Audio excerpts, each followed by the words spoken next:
to your fathers. Moses came from Egypt. What are you talking about? We took the land to Go back to Egypt. Go back to Egypt. Pride. You're embarrassed to be an Arab. You started a war in 48, you lost. You started in 67, you lost. You started in 73, you You know lost. what Mike is? Started in 90, You're you losing a lost. war Started now. in Mike is 2000, one of no, those we're not. You're the ones finest crying. baby. You're the ones crying. New That we're York doing in good. Manhattan. In You're the ones Manhattan. crying. Face the In Manhattan. consequences. In Manhattan. Face the consequences. In Manhattan. I'm gonna go eat some good goat. Laugh all you want, but you guys Please allow 1-1 to speak, please, guys. 111 has been waiting for the, but 111, please, brother, please, for the sake of Allah subhanahu wa ta'ala, don't say anything problematic. I'm just telling that all what happened after 7th of October is set by the fucking Netanyahu administration and Mossad, and somehow they don't know that they will reach them. You don't care about Palestinians, bro. Just say the truth. You just want to kill the Jews. The mic is on 111. Stop coming up the mic. 111 is a Gazan. It's from Palestine. Let him speak. Let the Palestinian. I want him just to finish his phone because I want him to hear. No, 111, go on, bro. Yeah, but at the end, because he's speaking on the phone. He's staging a This phone guy call. is, I think, Kurdish. He's like Kurdish or somewhere. He staged this phone call so he can run one. Yeah. Why does it matter? You should just speak. No, wait. Yeah, but my dad is not gonna listen to you What either I'm way. doing that. He's not gonna listen to you either way. The rest of us are listening. Yeah, what I'm telling that Gaza, they've been trapped between Israel and Hamas. Hamas, maybe they want to do ideology, jihad, whatever. Israelis, they use them behind their back to make this war. Even they choose this day with full of 200 people to take hostages. More than 6 hours, nobody interfere. This fucking, what do they call it? Attack. At the end, you see what happened. Netanyahu, he has a long history with this kind of conspiracy theories. He created 9/11. He's behind ISIS. He want to bomb Iran. He created 9/11. That's just his English. That's okay. Go ahead. Oh, you don't know that Mossad, No, go ahead. maybe she doesn't, maybe my English back, sorry for that.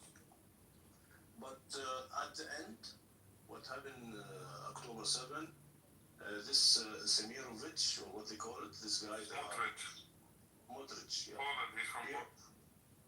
Yeah. I honestly didn't even know who he was talking about. He was talking about some Russian guy.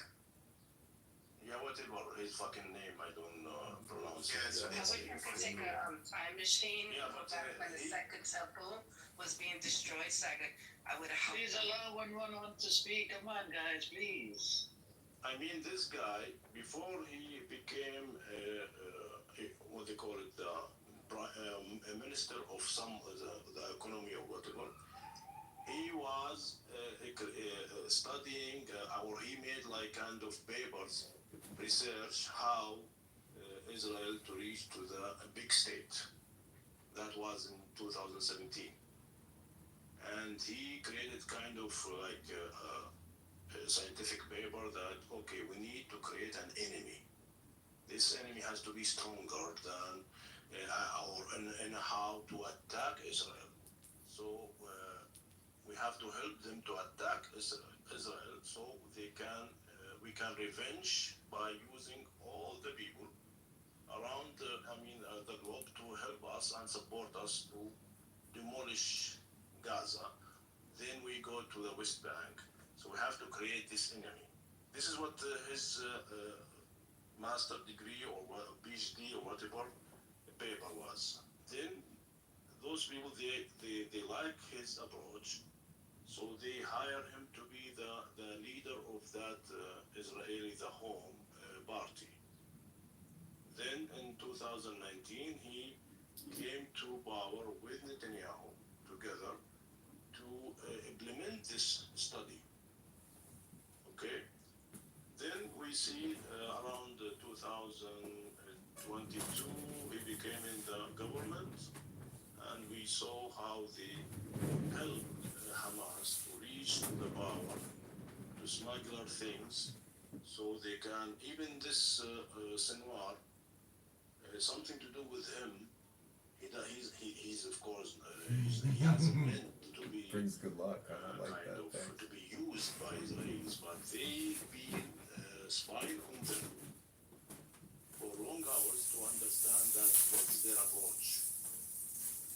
Then something kind of like Iranian people or the Iranian lobby in the United States, the originally Jewish, they helped them to support this Hamas in such a way to reach to the point to this attack. The Israeli intelligence, they get to know when they were started and how they were started, and they create kind of this what do you call it? This party was big party, supposed to finish Friday, but it went over to Saturday. You have some kind of news about this party. They helped it to be also extended to Saturday. So those people, they will come out and take hostages from as much as a bigger number of hostages, so they can prolong this war against Gaza. At the same time, we don't know what's going on. Can I ask you a question here? I want to say, because it doesn't seem like you give Hamas any credit in terms of, and I'm not ideologically aligned with Hamas at all, but they did build a government in Gaza. They did restore order. Gaza was cut off from the world, and they still managed to build multiple universities, educate their people, build infrastructure with the limited resources that they had. So I think you should give Hamas credit for keeping Palestinians alive for the last 17, 18 years before October 7th. Yeah, I don't say that this Hamas was against Palestinians or they being like traitors. No, I'm saying that the AI things, intelligent programs and projects, they control them from far away to let them to reach to this point, to implement this Semirovich or whatever this asshole, his study, his project, and they reach to that point. That's why you see always this guy, always in the media. When we talk about October 7 or we talk about any settlement with Netanyahu, that guy always he gives speech because this is his project actually. I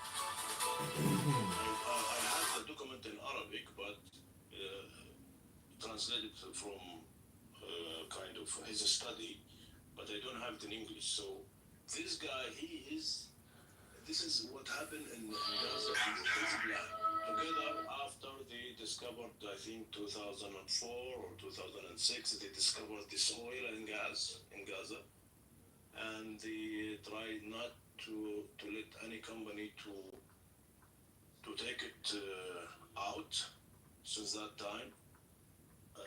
Also, Netanyahu was in kind of like helping those Hamas with Qataris to give money, millions of dollars to support them and to survive, to buy things. They allow them to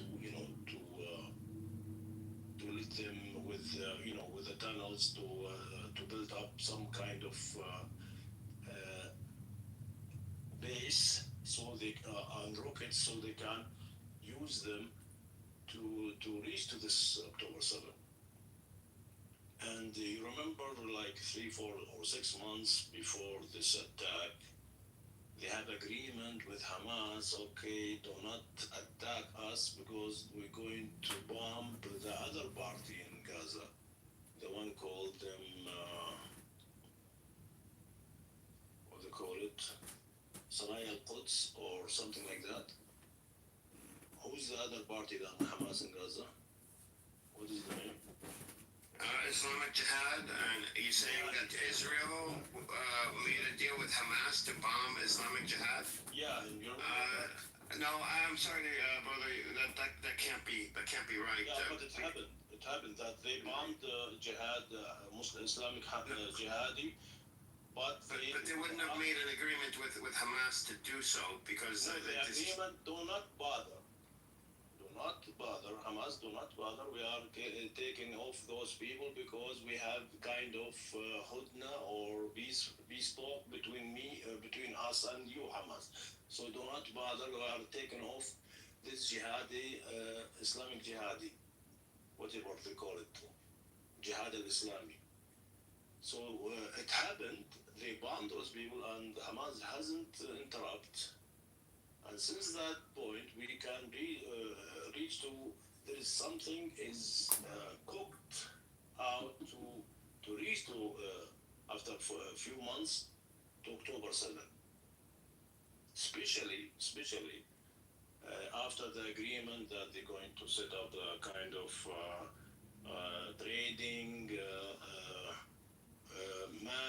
road or map between India, Jabal Ali, Saudi Arabia, Jordan, Israel, and they use that kind of things to let Iran to push for this 7th of October, using the agreement with Iran and Hezbollah, Houthis, that they're going to strike at once if Hamas started. And what happened? It was a trap. Endless. Can I just push back on something you said? So it's been well documented that the Hezbollah was caught off guard by October 7th. By Hezbollah and by third-party news sources that Hezbollah was caught off guard. They didn't know about October 7th. Yeah, but they've been with agreement that to support them when they start. When they started, I don't think they had an agreement, but they did support them. But you're saying that you said that they had an agreement beforehand, which isn't true. There is some kind of leak. You can't know about something and then be surprised about it. And Hezbollah and Hamas were not speaking anyways. Neither was Iran and Hamas. They were not speaking. They were both Hezbollah and Iran were both mad at Hamas because Hamas did not protect al-Assad in Syria, so they were not on speaking terms at the time. Yeah, but many kind of leaks between Hamas and Qatar. They said that we've been trapped or what they call it, cheated, because we thought that Iran will support with missiles and kind of Hezbollah, he will share the war, and Houthis, they will strike at the same time. That's what we got to hear from those people in Qatar. But at the end, they blame Sinwar that he took the decision alone without, being ensured that those people will support him and help him. But at the end, they've been trapped, and they have to finish it. Until now, they have to finish it. And of course, Netanyahu, he want to finish it, but he doesn't want to finish it to take off Hamas and return the prisoners. You know No, that Chapman and Zionists agree with you? Excuse me? Do you know that Norma who thinks that all Palestinians, even if their children, should be destroyed? You know that when a Zionist agrees with you, I don't know. Who? Yeah, but to destroy what? Who? No, I think Normal is going through a seizure or something like that, probably. Oh, is he? Yeah, it's just like randomly saying shit. What I meant at the end, Netanyahu, he doesn't want to finish it. He want to take the whole 2 million Gazans out of Gaza. That's the whole idea. That's the whole goal. Is not to finish it to just okay. Well, if Hamas they said okay, take your prisoners and leave us alone, he will not. He will not support that because there is a 2 million people there. He wanna get rid of them or keep only 500,000. So 500,000 they become a minority. They will live like the other Palestinians living in Palestine between as Israelis. So there is no kind of the second solution or two-state solution anymore. You got the point? Cash in that pink ticket, Edward. I just want to ask you a couple questions. One moment. So, going off that last point you said about what do you say, what Netanyahu plans to do and all that stuff, right? Now, here's what I don't get from the whole Netanyahu playbook, right? Because no answer I found makes any sense. I get he wants to move the 2 million people. I get he wants to basically kick them out of the land, right? And I get that he keeps on using Hamas as a way to justify this, right? But with the 500,000 people that he keeps and incorporates them into Israeli society, right? What is the end goal they're supposed to be?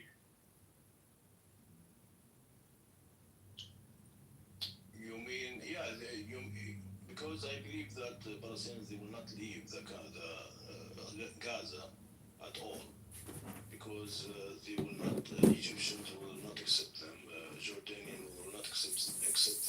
So he has to kill them. He has to keep it like that until he kill most of the Palestinians. You see how many killing every day. No, I understand that, but you brought up always say how he wants to keep 500,000, and I agree with you. He does want to keep the half a million. The minority. Yeah. So, but what's the play there though? Because the reason why I'm asking this question, right? Anytime a people wants to go ahead and keep a minority, right? It tends not to make sense in the grand scheme of things, right? It makes more sense to completely get rid of them entirely, because there will always be a sort of resistance. And the reason I bring this up is every single genocide that happens, right? This is the main problem. They always keep the minority. They don't realize that an uprising can take place to that minority and drive them out, right? So what is his whole goal with that minority? Just to show the whole world that he is caring about Palestinians. At the end, he's giving them what they call it, indigenous in Canada. They give them free of tax. They give them food sometimes. They give them some skills nobody can get. So he want to show the world, oh, you see, this left Palestinians, we care about them. Give us more support, European Union, Americans, this is how it is. This is the plan. All the time they do this in England, in Canada, in America, and everywhere. Then my follow-up question to that is, okay, we're saying that, right?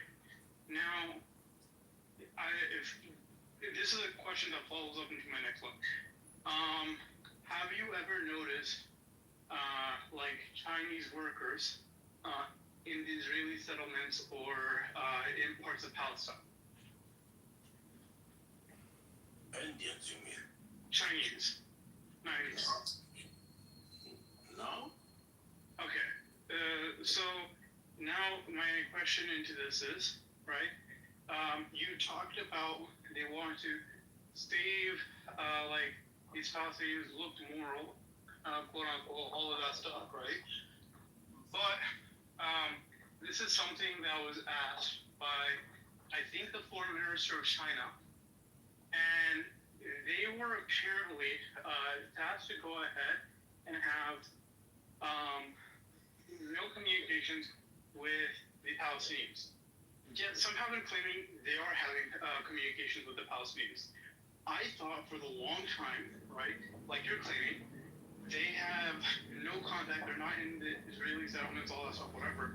I'm kind of wondering how China has been talking with the Palestinians.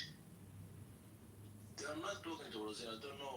Those fake news pop up recently, but I don't know what's going on. Okay, yeah. Because I've been trying to figure out why the Chinese are saying something that I couldn't completely verify with other sources.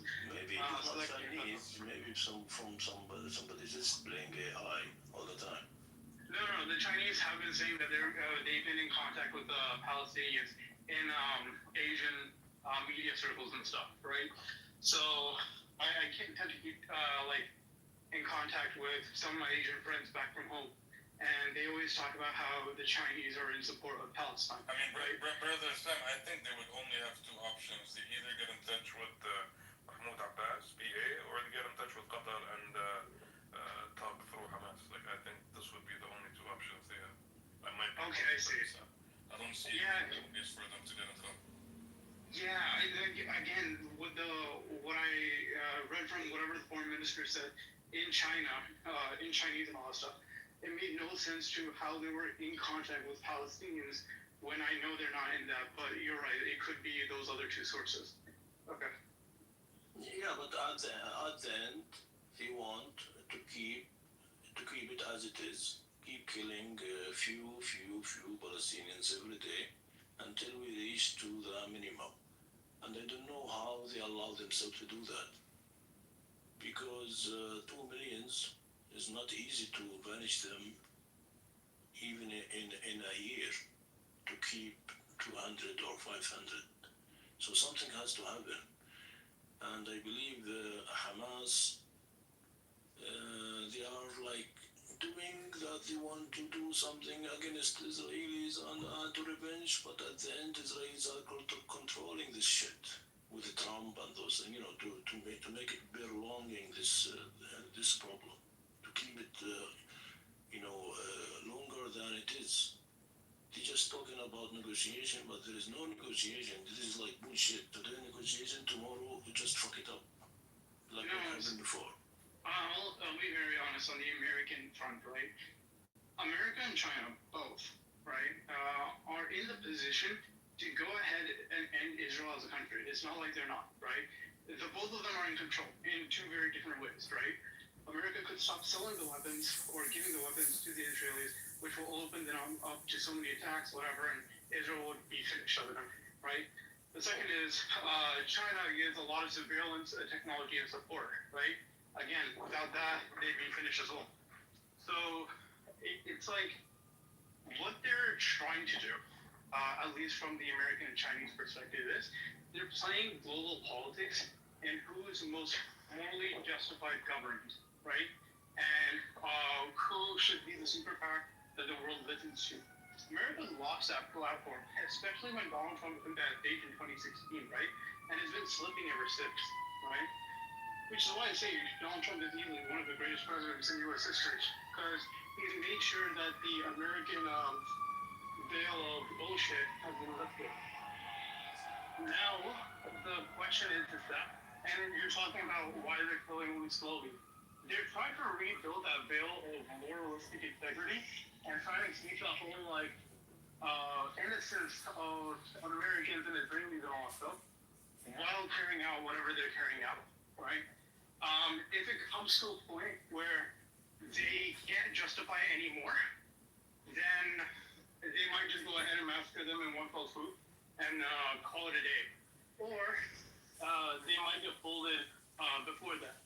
We don't know, but we'll have to see it play out because this is the first time we're having social media really go ahead and portray what's actually going on. I don't know what to say, but at the end, I heard today, this afternoon, they decided to take Netanyahu off the cabinet, to kick him out. But I don't know if they're going to do this to keep the war or to stop the war. That's from a Jewish journalist. He said that Haredim already make a kind of meeting to withdraw from his cabinet, so he will lose his power. as a one united party, then he will kicked out because he doesn't have the percentage or whatever they said.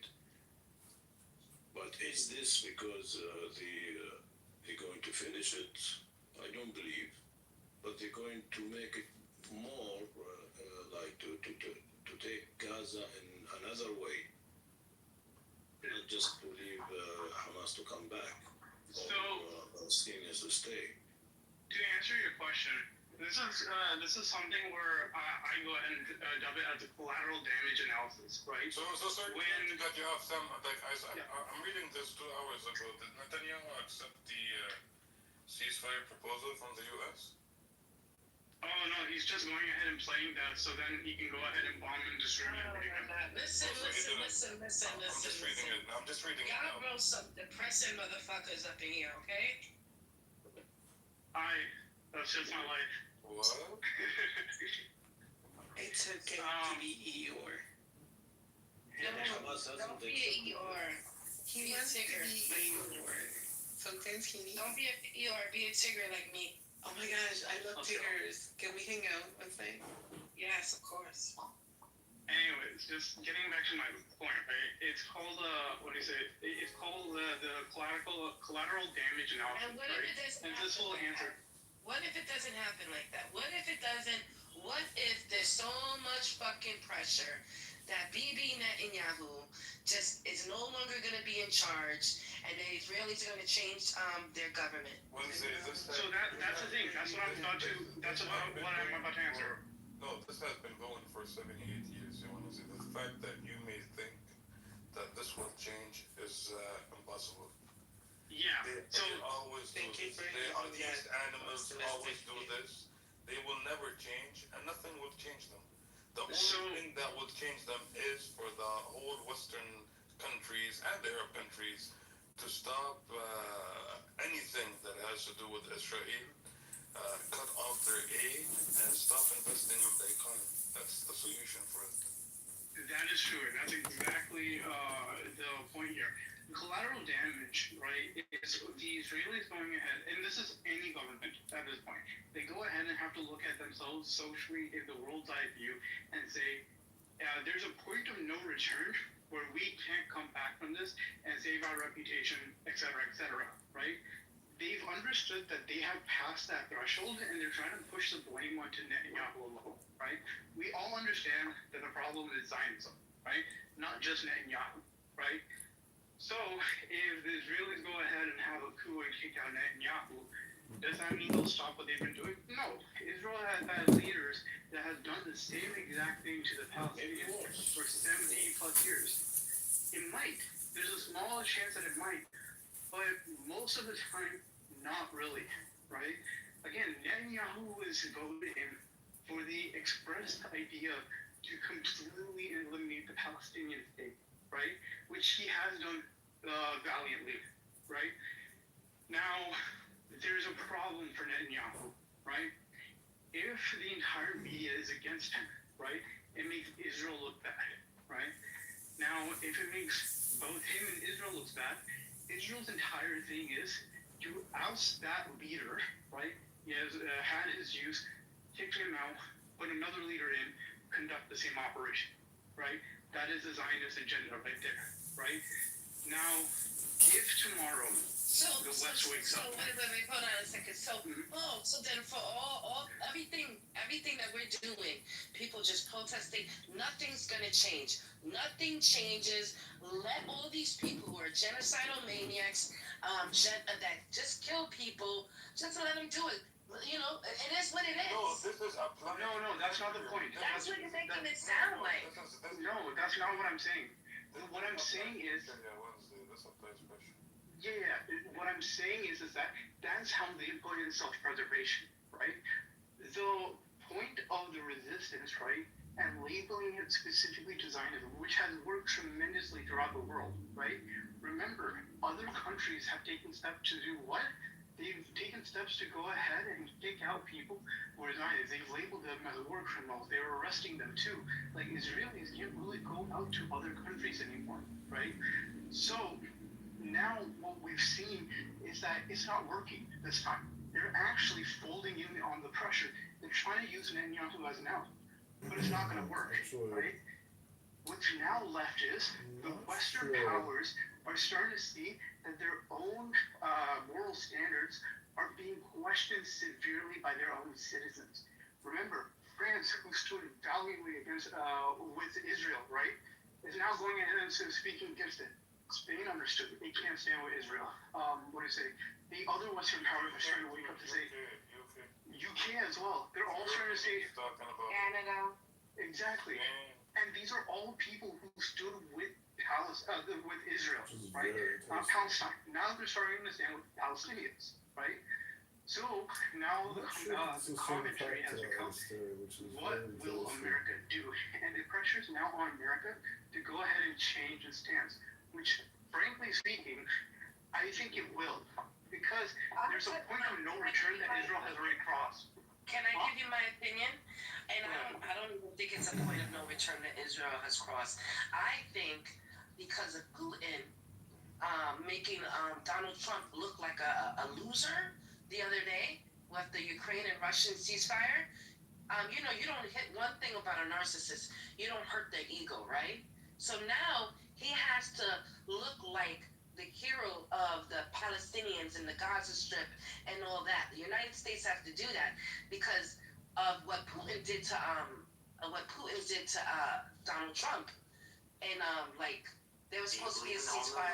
They traded hostages, and all of a sudden Putin started bombing the crap out of Kyiv. So now Donald Trump is he feels like his ego's hurt. So now he's gonna pressure 100%. He's gonna pressure Netanyahu to do a ceasefire. Do you want to jump in?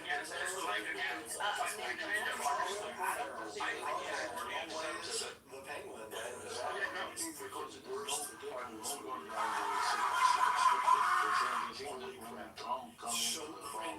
Introduction scene. What did you guys think of the walks to the airport? Like, No, I don't think that.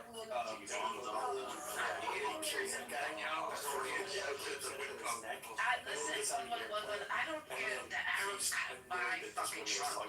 Give him another boat, another airplane, okay? Give him a 3 airplane. So, the scar on both sides. Beautiful. It's a good bunch of outlines with his pinky, and I'm glad that he kept reminding us what his name was, because John would have forgotten. Quickly and all the shit, but they found out that he cannot do it. That's why England, Canada, some countries France, they want to stop this shit because this is kind of killing people every day. Old are you? Are you like 14, 15 or something? Like you're like balloon, right? Which is like, I mean, it's whatever, right? But so afterwards, he's complaining about this guy was being rude and that stuff, and I thought his followers were like, whatever. I was like, wasn't he like trying to like imply the guy was like a kid or something? They were like, that's not being rude.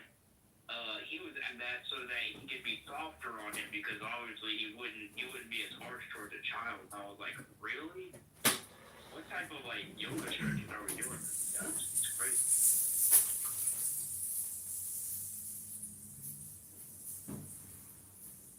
I didn't even know he was on with that. Yeah, so I went in the room. He said, "Are you an atheist or are you a theist?" And I said, "Well, I sign like a 10% probability that God exists." And then he goes, "That's a category error." And I go, "No, it's not." And he gives me examples of category errors. And I go, "No, it's not." And then I'm like, my degree of belief is just my own personal degree of belief. It has nothing to do with, like, I can always just be more or less confident in stuff, obviously. Then we moved on to, if I'm an atheist, why am I not a Christian? So the problem of animal suffering. It's like trillions of animals that are in excruciating pain right now. And then he said, if God tried to make himself not known to you, would you know God? And I was like, yeah, I wouldn't know God if he was actively trying to trick you. He goes, well, see, that means you're in a non-revelatory context. So therefore, you could never know anything about God, given that you have no revelations. And I tried to point out that God trying to trick you, and you just being in a context where God hasn't given you a revelation aren't the same contexts. And then he got really mad, kept trying to interrupt me, and then told me he was gonna move me down.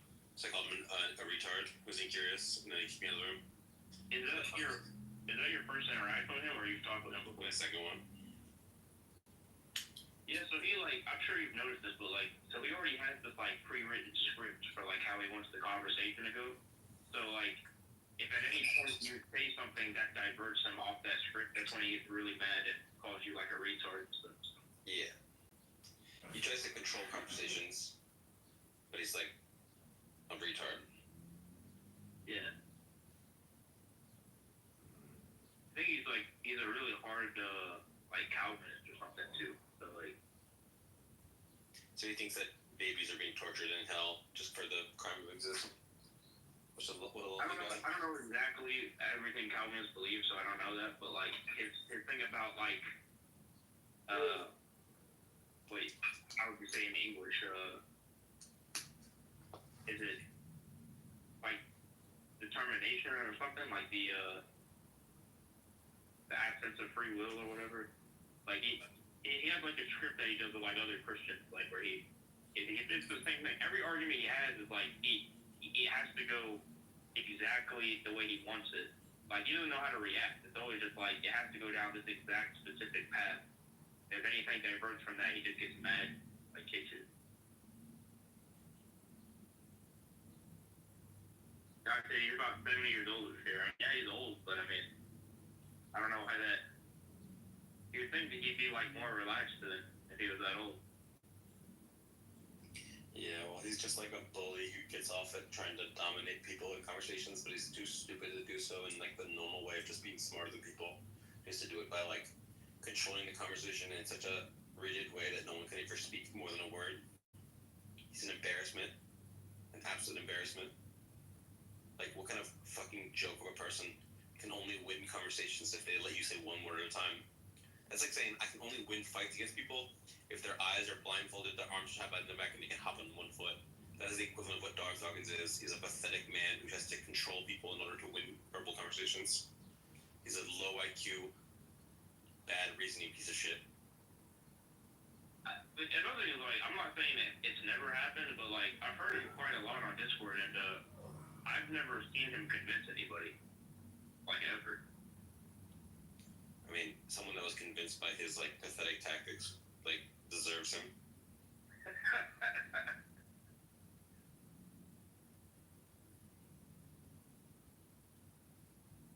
If you haven't seen him already, though, look up there's a guy who used to record him on Discord and make funny little edits and compilations of them on YouTube. So if you haven't seen those, they're worth a watch, I think.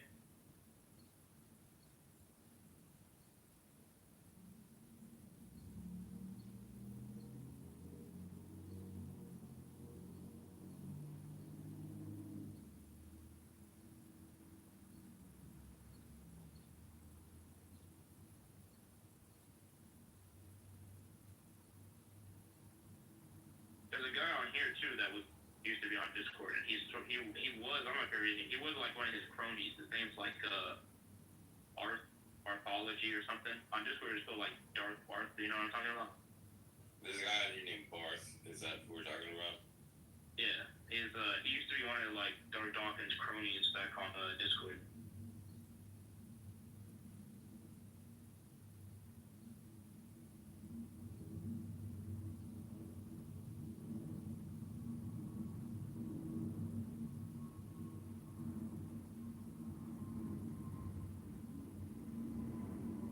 Okay, so we got Destiny debating Darth Dawkins. We got. That's funny. I don't really like Destiny, but Destiny had to explain that guy in the debate.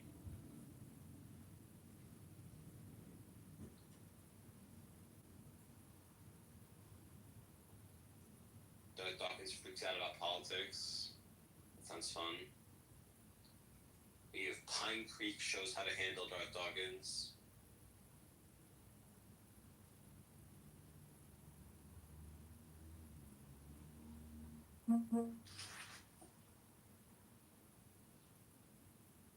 Let's hear him freaking out about. If you find, I think the guy's name is, what's the guy? Oh, Rabbit, I think is the guy's name on YouTube. He's the guy who can record him in the Discord server. He has quite a lot of funny videos. Alright, let's watch Dog Talk his meltdown. I take people for dodging my questions. Are you maintaining that you? Sir, just let me dodge my questions. If you want to be, you can giggle like a school child all you want. I don't put up with people dodging my questions. Now, you guys not to dodge my questions. I'm going to kick you just like anyone else. Now, I asked you asked me a question right out of the gate. Did I answer you? I mean, I guess I'm trying to compliment you. I feel very honored to have heard myself. Listen, if you keep on acting like a fool, I'm going to treat you like one. Are you maintaining that you are suspending judgment about the existence or non-existence of God? It's a legitimate question. Yeah, he just read it, Darth. Yeah, please don't interrupt. So, are you maintaining that you are suspending judgment about the existence and non-existence of God? I'm always in a position where I'm willing to be convinced. So don't give me slogans. Okay, I've been doing this for 14 years. I probably know the thinking and the slogans and the cliches and catchphrases better than most atheists do. What you just gave me is a form of sloganeering. Do you maintain that you are suspending judgment about the existence or non-existence of God? Yes or no? I'm currently not leaving, but I'm open to the possibility. That is not a clear answer. Are you claiming you are suspending judgment? I'm in a constant state of suspending judgment. Okay, so that's a claim. Let's see if the claim squares with your actions, okay? So when you invoke propositions, do you invoke propositions with or without referencing the necessity of God? Which of those do you do? And if you say, I don't know, I'm going to kick you. I don't reference that. Like, I don't reference it.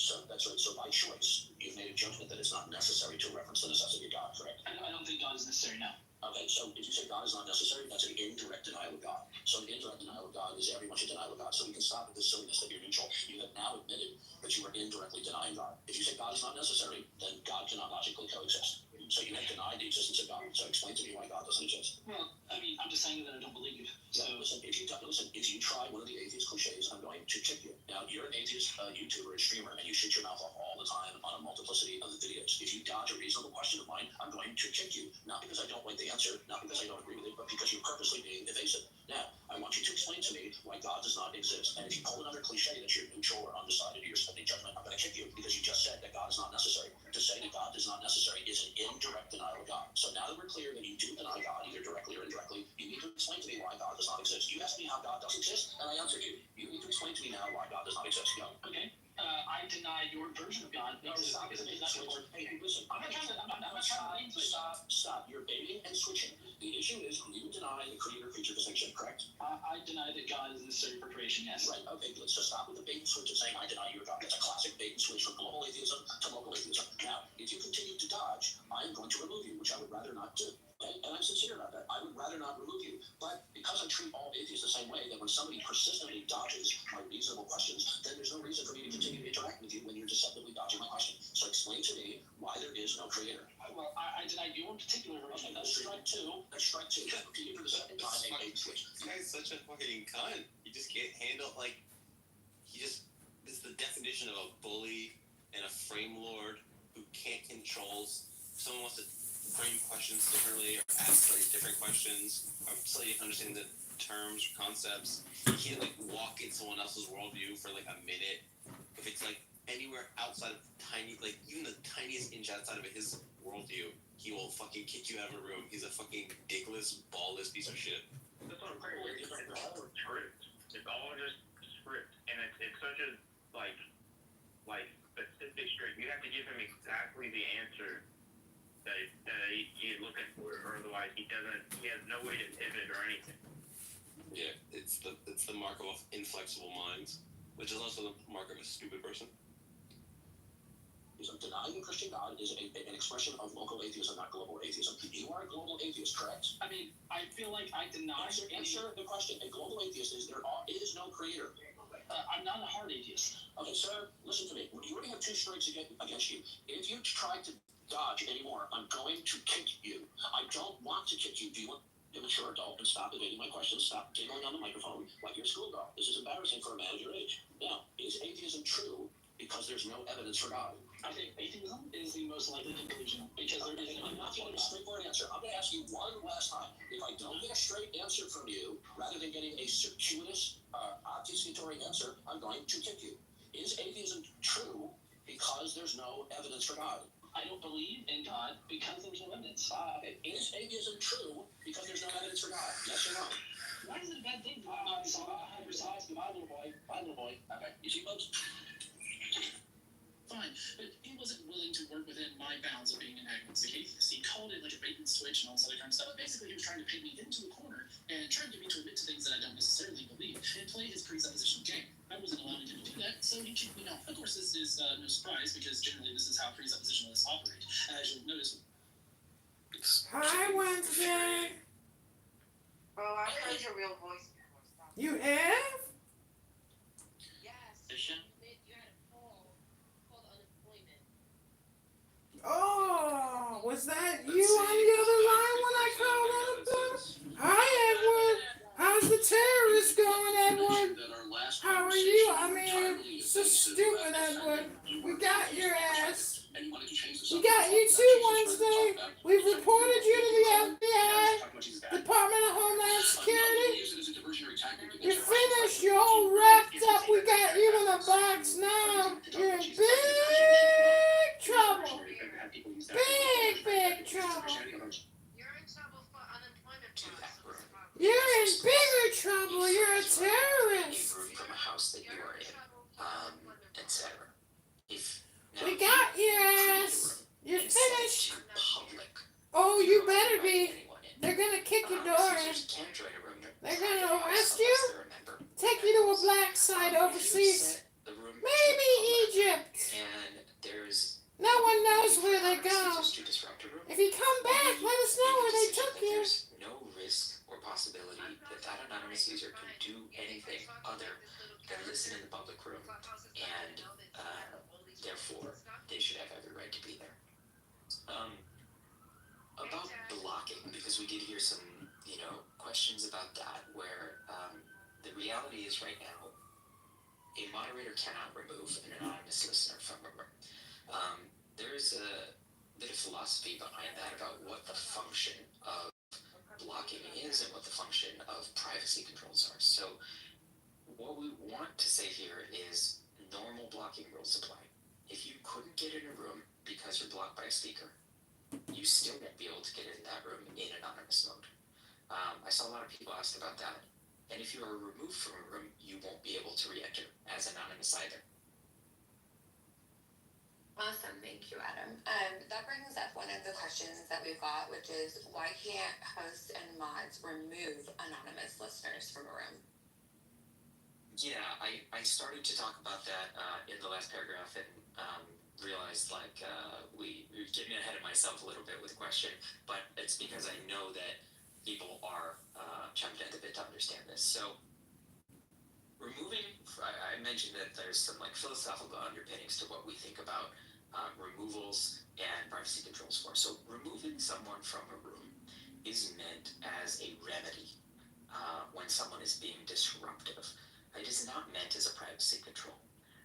So it is when somebody's stirring things up and really, really disrupting the experience for other people. Privacy is meant to be achieved by the different room and house access types that we've had. We've got private rooms, private houses, friends of friends rooms, etc., where we want people to be using those to limit the scope of who can see the room, who can join the room. So anonymous listeners, again, they don't have any ability to be disruptive in the room. Noted footnote about the gifts that we are reviewing. But the main ways of interacting being voice and the chat.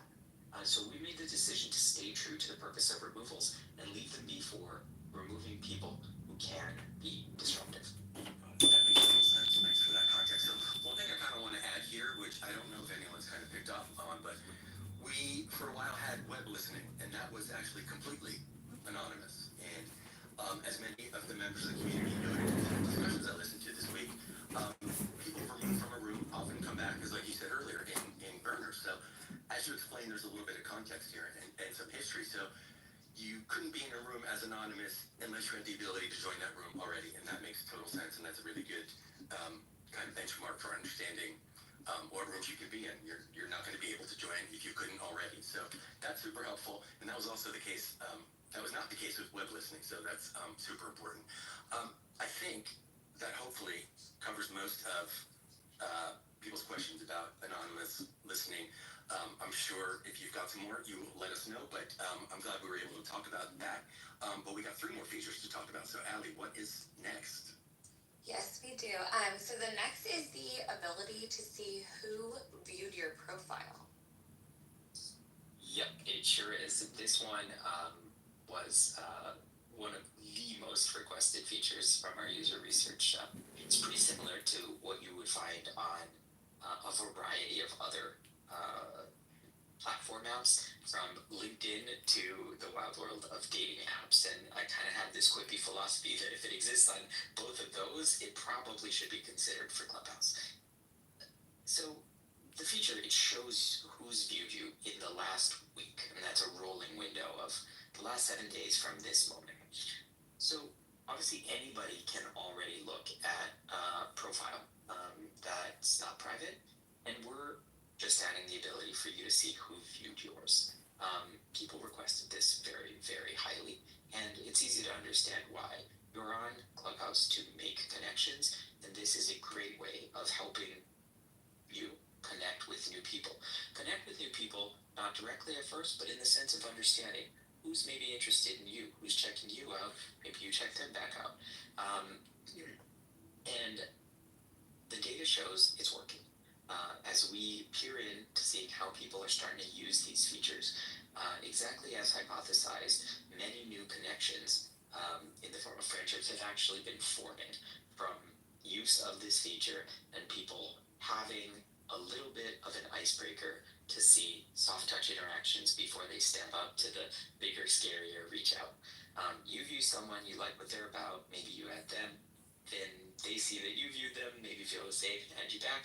Now you have a new friend, and that is what Clubhouse is all about. A soft touch. I like that. I like that phrasing. So one thing I heard, and it would be great for us to kind of talk about in this capacity, who's viewed your profile? Is this a privacy concern? I don't believe so.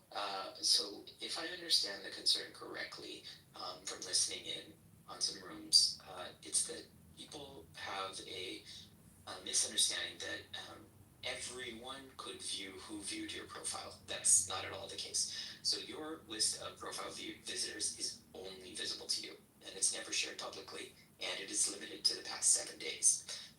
This is a fairly standard premium feature, as I mentioned, across many kind of network apps, LinkedIn, Tinder, and other dating apps. I know there was an assumption that anyone could see who's viewed anyone else's profile. Just to repeat myself, that is not true. Only you can see who viewed yours, and we don't think that that is a violation of privacy at all. Okay. You know what's really interesting about this one? There's a use case, I guess, that people are using this feature for. So a couple people I've seen are interpreting who's viewed your profile as a way to see who, which mod removed somebody from a room. Like, for example, if I kick you out of this room right now, if you tap your profile, you'll see that I was the last person to view you, so you'll know it was me that kicked you out. But that's not really the case, right? That's not real. That wasn't an intent. Neither is it an intent, nor is it real. So, if somebody viewed my profile, and then after viewing my profile, kicked me out of the room, yes, it would show me that they viewed my profile, because in fact they did. But I'll remind you that it's actually not a requirement to view someone's profile to remove them from a room. The most common way, as we look at the data, that people remove others from a room is by long pressing on their face, pulling out that contextual action sheet where you can directly remove someone from the room. That pathway is not a profile view, does not trigger it, and as I said, when we looked in the data, it's actually the most common way people are removed from a room.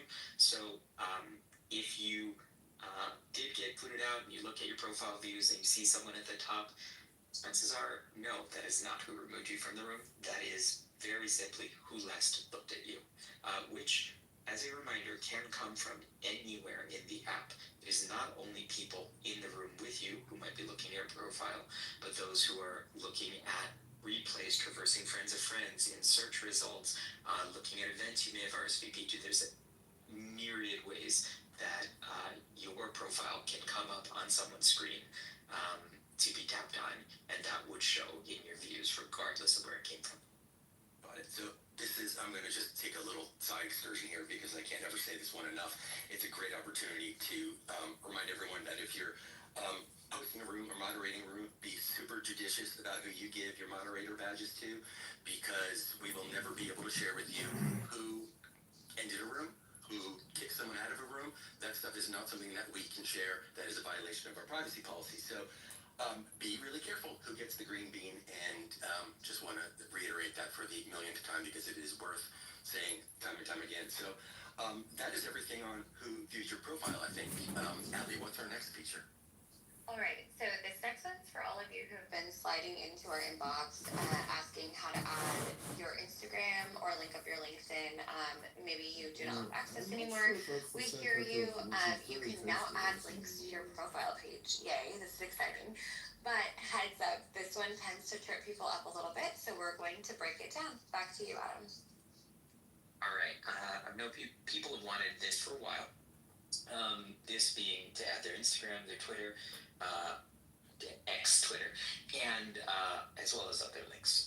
This is a good moment to step back and highlight something that those not all of you may know or realize. So we used to have the functionality where you could add your X, Twitter, or Instagram profiles to your Clubhouse by officially connecting it, signing in, and proving that you owned that account.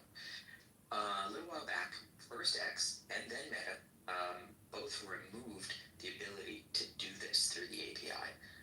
And so we could no longer provide verified access for new connections to those platforms. We couldn't make the new connections. And so that feature, not by our own doing, sort of quietly sunsetted for anyone who didn't have it already connected.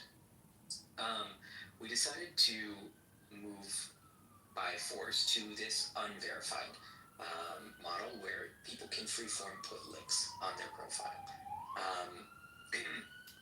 And so now with Clubhouse Plus, you can add any links you want. Your LinkedIn, your TikTok, your favorite playlist, your Pet's IG page. You could add Barack Obama's LinkedIn if you wanted to. There's no longer a representation that the link there is an account you own, if it is linking to an account, or that it's a page that you own. It is simply content that you want to point people to. And you can add up to 8 links on your profile as a Clubhouse Plus subscriber, and you can change it. Now, if you had your X or Instagram accounts connected before, that will not be impacted by whether you are a subscriber or not. We have migrated those links into the new format for you, and so even not being a subscriber, those links will stay until you remove them. This one, like you said earlier, super requested feature for a long time, especially people that do rooms as part of their businesses or any stuff like that. So 8 links is super fun. Let's move on to the last feature, which actually I haven't heard that much about, but I think it's actually super fun because it's something that everyone can participate in to some degree. So let's talk about viewing profile photo history. Again, I think it's really fun, but might need a little clarification on what the limitations around that are. So tell us a little bit about viewing profile photo history. Absolutely. All right. So I'm sure this has happened to all of you. You change your profile photo and ask the room to PTR really often because you want to show them something, right? Or you want to change it to be your temporary profile photo, not just to display something, but that's who you want to be represented as for some time, and then you want to change it back and forth and back and forth. We all change our PR for whatever reason. But then when we want to change it back to something, we have to re-upload the photo. So one thing that we wanted to solve with this feature is that problem. We wanted everyone, not just Clubhouse Plus subscribers, to be able to easily switch back to any previous photo that they have had and chose to still keep on the platform. At the same time, to encourage more self-expression, more ability for people to get to know you by browsing through your profile. Following down that line, we've introduced something that's been missing for a long time here, full-size photo support. So the entire photo that you select will be uploaded, and viewable in the gallery mode when you tap in to view them, including proper pitch and zoom. And it'll just be that squiggle, it's called, that, you know, the sort of weird looking square circle prop for the avatar display in rooms and around the app. Full size photos, long time missing, really, really rich, immersive graphical experience that we think is a huge win. When you pick a profile photo, obviously anybody can see it on Clubhouse, whether it's from your profile or from an avatar in a live room. So we think about these as photos that are public, right? They're photos that were public at one point in time that you made available for anyone in the app to see if they bumped into your profile. And so selecting those into an album and making it accessible from your profile photo was a natural extension that felt well aligned.